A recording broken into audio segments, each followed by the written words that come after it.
Imaginez, messieurs, mesdames, vous êtes condamnés à verser une pension alimentaire à madame et pour les enfants de 100 000 par mois. Imaginez qu'en plus du 100 000 par mois, 1,2 million par année de pension alimentaire, vous devez céder la maison à l'autre. À vos combien? À vos 6,5 millions de dollars. Ah! Puis dans le garage, vous devez laisser les voitures. Il n'y en a pas 2, il y en a 20, dont une Rolls-Royce.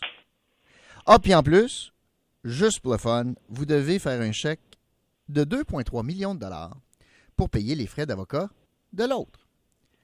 Bien, ici, ce que je raconte, c'est exactement le jugement qui a été rendu condamnant un homme de payer tout cela pour madame. Et pour en parler, je vais aller rejoindre Kim Baudouin, maître Kim Baudouin, avocate en droit de la famille. C'est un jugement incroyable et on va en jaser. Bonjour, maître Baudouin. Bonjour, Rock. Kim, ça n'a pas de bon sens. Écoute, il y a du monde qui ont de l'argent. Ben, il y a du monde On se comprend, il y a du monde qui ont beaucoup, beaucoup d'argent. C'est, pour nous, là, inimaginable, ces sommes-là. C'est au Québec, là. Je sais, sauf que faut comprendre que les gens ont de l'argent. Ouais. C'est pas un peu d'argent, là. Beaucoup. Si je me trompe pas, dans l'article qu'on a lu, par année, ils dépensaient 7 millions de dollars par année. 5 à 8. Le train de vie, c'est à 5 à 8. Je donne un exemple. Là. Il y a 10 employés à temps plein à la maison et ils achètent, pour garnir la maison, 3 000 roses à chaque semaine. Écoute, c'est pas un train de vie du Québécois normal, là, du Québécois commun. Loin de là. Donc, ce qu'il faut comprendre dans un jugement, parce que c'est un jugement provisoire. Provisoire, ça veut dire, en attendant le jugement de divorce, on va rendre certaines décisions pour maintenir les parties dans une situation qui est correcte. Et puis, dans ce cas ici, pour maintenir madame dans la situation dans laquelle elle était habituée, c'est de lui donner une pension alimentaire de 100 000 par mois, de lui laisser la maison, une maison qui vaut 6,5 millions, si je ne me trompe pas. Ouais. Et puis, de lui laisser avec toutes ces voitures-là. Qu'est-ce qu'une personne a besoin de cette voiture, puis les voitures aussi luxueuses que ça, je l'ignore, sauf que la juge n'est pas là pour se poser cette question-là. La juge, là, sa job, c'est de dire, OK, c'est quoi la situation des parties, puis comment est-ce qu'on peut faire pour maintenir les deux parties dans une situation semblable? Bien, c'est en accordant autant à madame. Mais pourquoi cette notion de maintenir le rythme de vie? Une fois qu'il y a séparation, d'où ça vient, là, cette notion-là de maintenir? Et je parle pas des enfants, là, je te parle des conjoints ou des ex-conjoints. D'où ça vient, cette notion-là de maintenir le rythme de vie?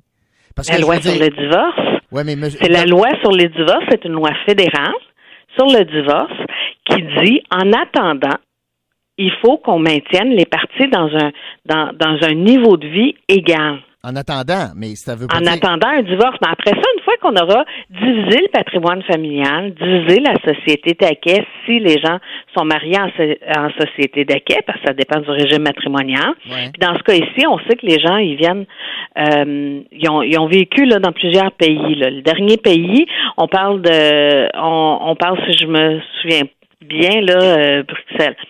Donc, c'est pas... non, c'est la Belgique. Ouais. Donc, c'est pas... on peut pas dire tout de suite là c'est quoi leur régime matrimonial, mais on sait qu'ici, en ce moment, le tribunal est saisi. OK, mais est-ce que le régime qui va s'appliquer à ce couple-là, c'est le régime initial, où est-ce qu'ils se sont mariés, ou est-ce que c'est le régime de fin, où est-ce qu'ils vont se divorcer? C'est parce que là, ce qu'il faut se poser comme question, dans un premier temps, c'est quoi le régime matrimonial? D'accord. Là, faut pas oublier que le régime matrimonial est différent du patrimoine familial. D'accord. Si on habitait ici au Québec, puis ils se divorcent ici au Québec, le patrimoine familial, en théorie, s'applique.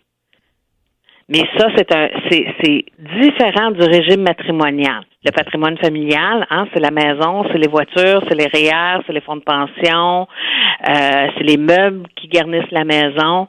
Donc, ça, c'est le patrimoine familial. Puis après ça, on a un régime matrimonial qui couvre tout le reste. Puis dans leur cas, il y a beaucoup, je présume qu'il y a beaucoup de tout le reste. Oui, j'imagine. En tout cas, est-ce que c'est un jugement énorme en termes de quantum. C'est le plus gros jugement. Explique-moi pourquoi tu penses que la dame qui a utilisé des avocats, puis la facture d'avocat, là, les 2 points, elle demandait 10 millions pour payer les avocats en passant. Imagine ça. Ce serait le fun si en Ottawa, des avocats payaient 10 millions pour un divorce? On apprend aussi dans l'article que c'est 12 millions les frais à date. Là. Ouais. À date, elle a eu 1,2 million pour payer ses avocats de la part de monsieur, mais les frais d'avocat sont de 12 millions. Mais au total, c'est énorme. Mais au total, pour monsieur et madame, je pense. J'ignore, c'est au total pour monsieur et madame, puis on est juste rendu au stade provisoire. Imagine. Donc, on n'est même pas à la fin, on n'a même pas fini de calculer. Une chose qu'on lit dans l'article, c'est monsieur a donné le mandat à ses avocats de faire aucune offre à madame, de ne pas régler le dossier. Donc, monsieur, déjà en partant, là, il est vu d'être comme étant une personne de mauvaise foi. D'ailleurs, on semble le qualifier dans le jugement, en tout cas dans l'article, on dit là, qu'on le qualifie à titre de fautif. Ouais. Donc, ça, c'est pas un comportement que les tribunaux acceptent. Ils n'aiment pas ça. On veut tenter de régler. Chaque fois qu'il y a même une petite partie qu'on peut régler, les tribunaux, les juges disent « réglez-le ». Mais imagine la situation où monsieur dit « moi, je veux rien régler, je veux que ce soit les tribunaux qui tranchent tout ». C'est certain qu'à ce moment-là, on va accorder des frais à madame pour payer ses avocats, parce que lui est un peu la cause de ça. Lui, il dit, moi, je veux rien savoir de régler, je veux pas aller en médiation, je veux pas m'entendre. Puis, ils ont passé, si je me trompe pas, j'ai lu 23 jours d'audience. C'est ça. Imagine, 23 jours d'audience. Dis-moi, Kim, on apprend aussi que madame a embauché une firme de relations publiques pour s'assurer que la décision de la Cour supérieure, qui a été rendue le 5 avril, soit diffusée publiquement. Ça, je la comprends pas, celle-là. Est-ce que c'est pour se faire du propre PR? Je vois ça plus pour eux que pour madame. Faut pas oublier que les dossiers au niveau familial, c'est privé. Donc, c'est à huis clos. On n'est pas disposé de savoir c'est qui les partis et tout ça. Et puis, on n'est pas disposé d'en faire un gros cas quand c'est du familial. Donc, la propre firme engage une firme de relations publiques. Moi, ce que ça me fait penser, c'est qu'eux, ils veulent faire du chemin avec cette décision-là en disant, regardez comment qu'on est bon. Eux étant la firme de relations publiques? Non, eux étant la firme d'avocats qui a représenté madame. Je comprends. Mais ça, c'est en lisant l'article, j'essaie de... C'est ma petite analyse, là. là. C'est ça. Mais je vois pas dans quelle situation, à quel moment est-ce que une firme d'avocats a besoin d'une firme de relations publiques pour parler d'un jugement. Ouais. Bon, il y a le jugement au Québec. Ça a l'air d'être une famille qui voyageait beaucoup, passait 3 mois à Dubaï par année. Ils ont fait plusieurs pays. Si cet investisseur immobilier, l'homme, là, disons, décide de quitter le Québec en disant « je paye pas », et je m'en vais, puis je m'en vais vivre à Dubaï, je m'en vais vivre, je sais pas moi, Singapour, peu importe. Est-ce que le jugement, il va être applicable là-bas? Bien, il y a un jugement qui va être rendu ici. Monsieur a des biens ici. Donc, madame peut, au minimum, exécuter. Qu'on décide de jouer ou non, une fois qu'on est saisi, puis on décide de ne pas se présenter à la cour. On décide d'arrêter de participer à un dossier juridique. Mais les tribunaux vont pas dire « Ah, bien, c'est donc dommage, monsieur est parti, on peut plus rien faire. » Non, nous, on continue. Vous êtes saisis, vous voulez pas être là, mais parfait, on continue sans vous. Et puis, un jugement peut être rendu. Ce jugement-là peut être exécuté sur tous les biens qui sont au Québec. D'accord. Après ça, il faut faire reconnaître le jugement dans d'autres pays pour obtenir une exécution dans chaque juridiction différente où monsieur aurait des biens. Fait que ça voudrait-tu dire que si c'est ailleurs au Canada, c'est par province qu'il faut qu'il fasse reconnaître le jugement? Effectivement. Wow. Effectivement, par province, puis après ça, par pays, s'il y a des biens à Dubaï, il faut faire reconnaître le jugement puis tenter de l'exécuter là-bas. Même chose pour en Belgique. Imagine ça, toi. C'est pas fini, cette affaire-là. En tout cas, ça fait rêver. 100 000 de pension. La majorité de la pension est pour madame, pour le train de vie de madame. Évidemment, c'est un jugement temporaire, interlocutoire. Puis, on donne la maison, les autos, etc., des bijoux, etc., etc. Puis, il y en a, ce que j'en ai compris, ce qu'elle demandait initialement, je répète, elle a eu 100 000 par mois, plus 2,3 millions forfaitaires. Ce qu'elle demandait, c'est 150 000 par mois et 10 millions forfaitaires. Oui, mais il ne faut pas oublier, là, si elle demande ça, c'est parce que monsieur a beaucoup plus de biens que ça.